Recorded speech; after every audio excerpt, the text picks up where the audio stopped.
up sa inyo mga boss? Welcome po sa Home TV. Bali sa video po natin ngayon ay ipapakita ko po sa inyo kung paano nyo po malalaman kapag nag-wiring po kayo ng ilaw kung meron po bang mali dun sa winiringan nyo. Bali ang una po natin gagawin, i-on po natin itong breaker.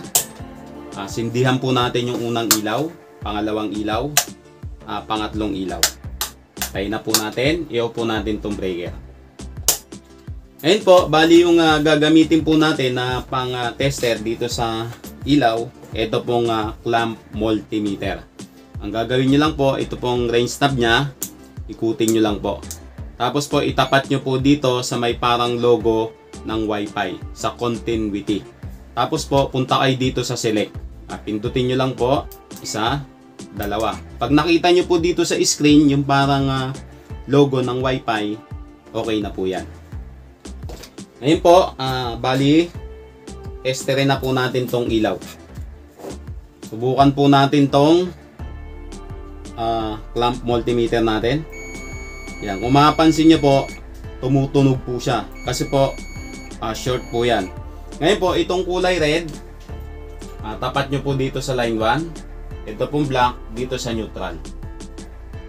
Ayan, kung mapapansin nyo po, hindi siya tumutunog mga boss. Kasi po, tama po yung pagkaka-wiring nito. Kung mapapansin nyo, nung inon ko po yung breaker, sinindihan po natin yan, gumana po lahat. Ngayon po, ang gagawin natin, kunyari, nag-wiring po kayo dyan sa mga bahay nyo. Tapos po, nagkamali po kayo ng pag-i-splice. Halimbawa po, ito pong line 1, naisama nyo po dito sa neutral. Lalo na po kapag yung kulay ng wire nyo pare-parehas, nakakalito po yan. Kaya kailangan nyo pong testerin yan. Kunyari po, ganito po yung nangyari. Yung nag-splice kayo dito, nagkamali kayo.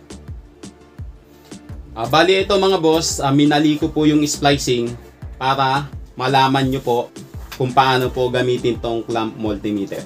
Ngayon po, testerin na po natin. Testingin muna natin. Tumutunog po siya. Ngayon po, itong kulay red, tapat nyo dito sa line 1. Yung kulay black dito sa neutral. Ayan po. Kung mapapansin nyo mga boss, tumutunog po itong clamp multimeter natin. Kasi po, meron pong mali dito sa splicing box nyo.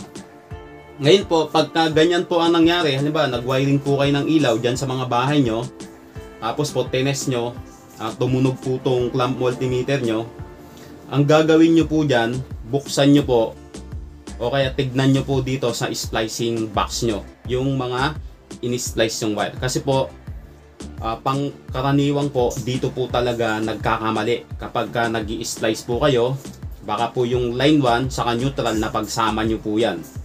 Kaya dyan nyo po i-check kapag nag-tester po kayo, tas tumunog po yung clamp multimeter nyo, ibig sabihin, may mali po dito. Kaya dito nyo po i-check yan. Bali, ganyan lang mga boss. Kapag gusto nyo pong malaman, kapag nag-wiring po kayo ng ilaw, kung meron pong short na sa pag-i-splice nyo, ganun lang po ang gagawin nyo. Basta sundan nyo lang po yung ginawa natin, sinisigurado ko po sa inyo, mabilis nyo pong malalaman yan kung meron pong mali sa pagkaka-wiring nyo dito sa ilaw.